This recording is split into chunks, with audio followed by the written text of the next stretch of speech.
বাংলাদেশে আশ্রয় নেওয়া ৩ লাখ রোহিঙ্গাকে ফেরত নিতে সম্মত হয়েছে মিয়ানমার। দীর্ঘদিনের সংকটে কি তাহলে দেখা যাচ্ছে নতুন কোনো অগ্রগতি, নাকি এটি কেবল কূটনৈতিক আশ্বাস?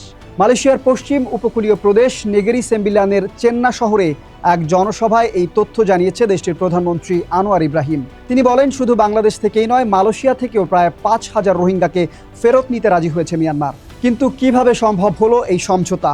আনোয়ার ইব্রাহিমের ভাষায়, আগে মিয়ানমার সরকার রোহিঙ্গাদেরকে গ্রহণ করতেই রাজি ছিল না, কিন্তু সাম্প্রতিক আলোচনার মাধ্যমে এই অবস্থানের পরিবর্তন এসেছে। তার মতে, এমন ফলাফল সম্ভব হয়েছে সতর্ক আর কার্যকরী কূটনৈতিক প্রচেষ্টার কারণে। ২০১৭ সালের আগস্ট রাখাইন রাজ্যের কয়েকটি পুলিশ স্টেশন ও সেনা ছাউনিতে হামলার পর রোহিঙ্গা অধ্যুষিত এলাকায় বড় ধরনের সামরিক অভিযান শুরু করে মিয়ানমারের সেনাবাহিনী। AKS অর্জন করল গিনেস ওয়ার্ল্ড রেকর্ডস।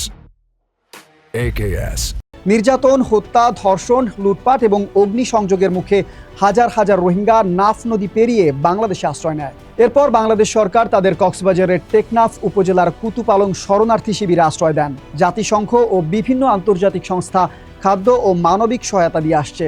বর্তমানে সেখানে প্রায় ১৫ লাখেরও বেশি রোহিঙ্গা বসবাস করছেন। অন্যদিকে জাতিসংঘের তথ্য অনুযায়ী মালয়েশিয়াতেও প্রায় ১,২৬,০০০ রোহিঙ্গা আশ্রয় নিয়েছে।